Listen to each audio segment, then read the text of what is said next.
बिस्मिल्लाहिर्रहमानिर्रहीम।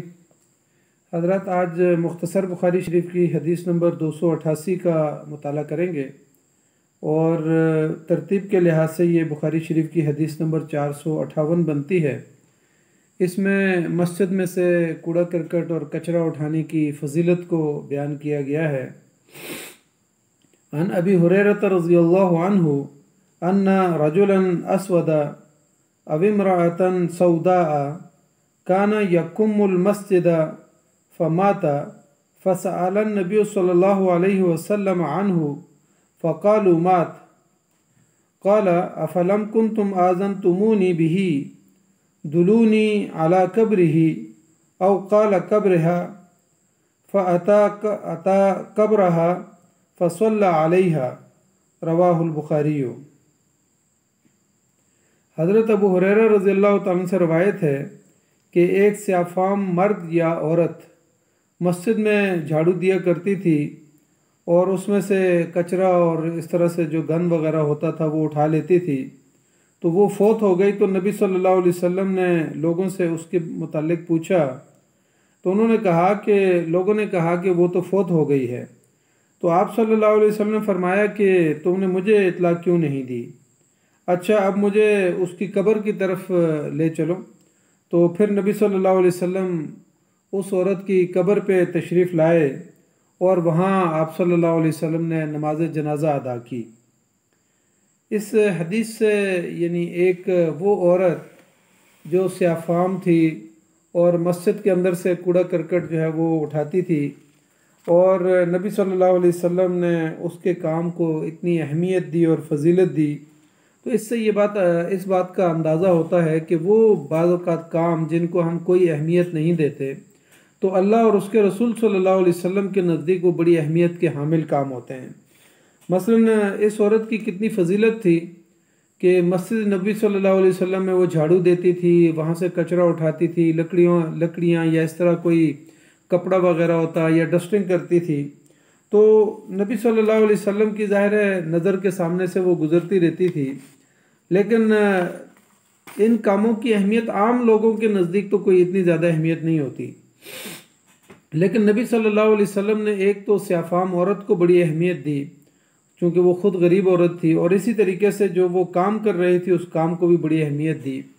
तो जब वो फौत हो गई तो नबी सल्लल्लाहु अलैहि वसल्लम को सहाबा इकराम ने उसकी इत्तला नहीं दी और उनका जनाजा हुआ और उनको दफना दिया। तो नबी सल्लल्लाहु अलैहि वसल्लम ने जब उसके मुतालिक पूछा तो आप सल्लल्लाहु अलैहि वसल्लम को बताया गया कि वो तो फौत हो गई है। तो फिर आप सल्लल्लाहु अलैहि वसल्लम उसकी कब्र पे गए और वहाँ जनाजा पढ़ा।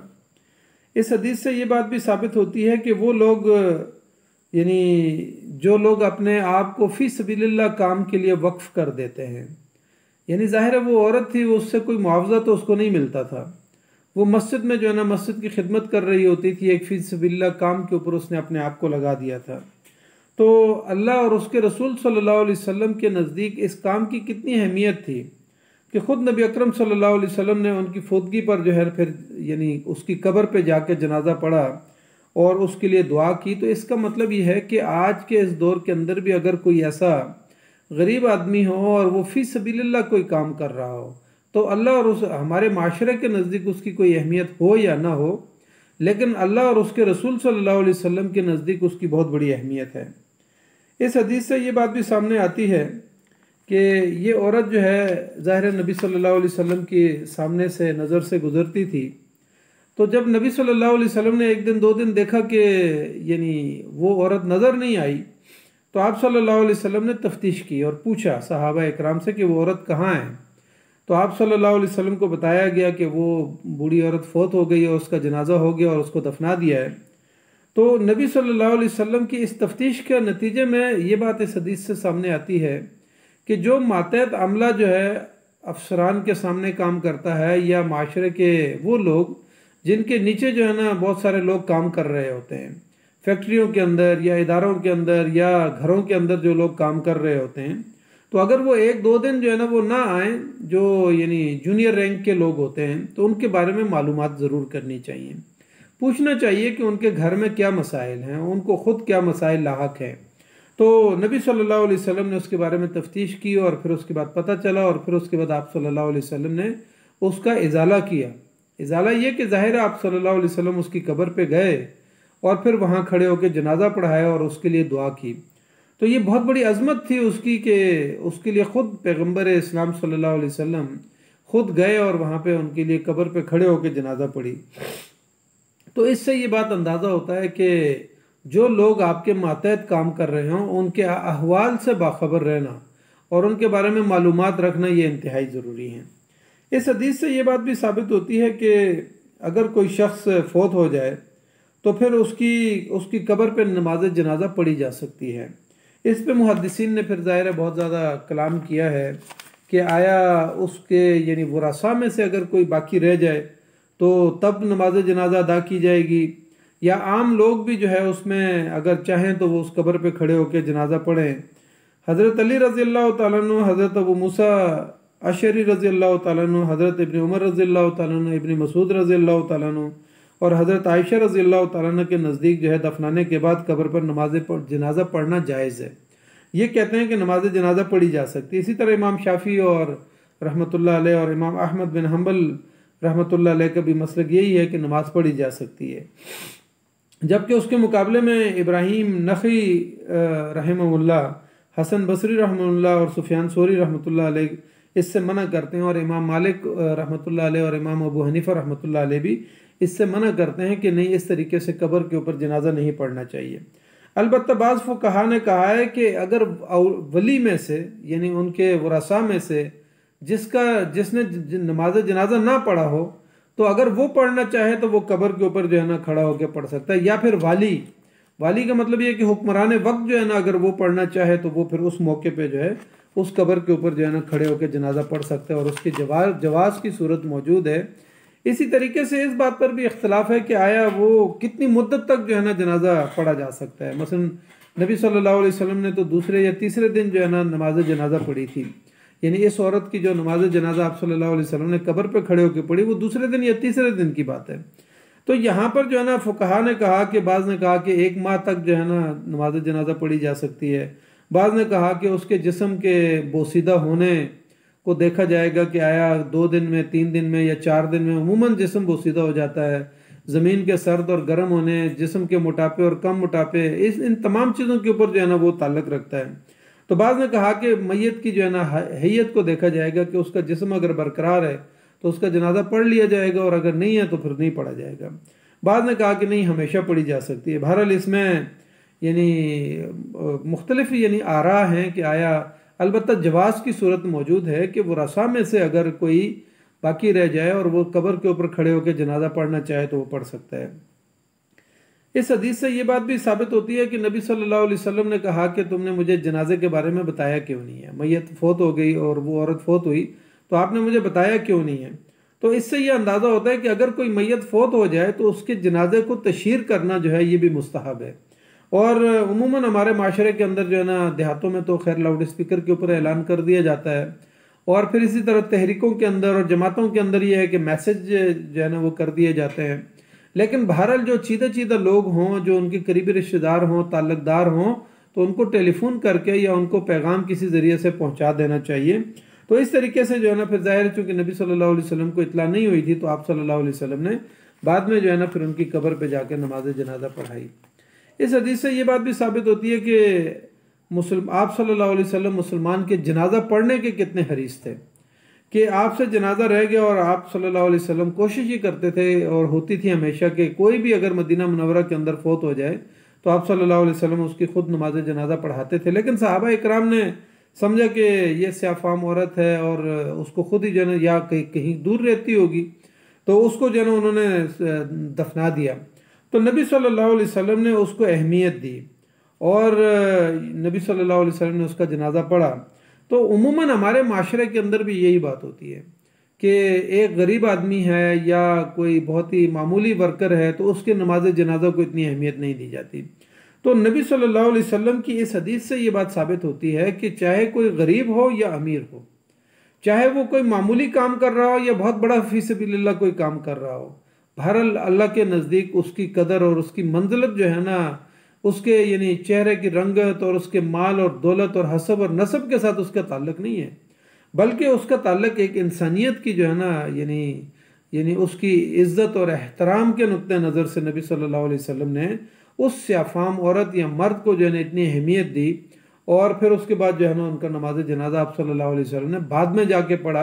तो उम्मत के लिए इसमें बहुत बड़ा जो है ना पैगाम है कि आपके मातहत कोई काम करने वाला हो, आपके घर में कोई काम करने वाला हो, या फिर माशरे का कोई गरीब फर्द हो, तो अमीर के जनाजे में तो सारे लोग शरीक हो जाते हैं, जिनके साथ ताल्लुकदारियाँ होती हैं, दोस्तियाँ होती हैं, माल और हसब और नसब होता है, तो वहाँ तो हर कोई पहुँच जाता है।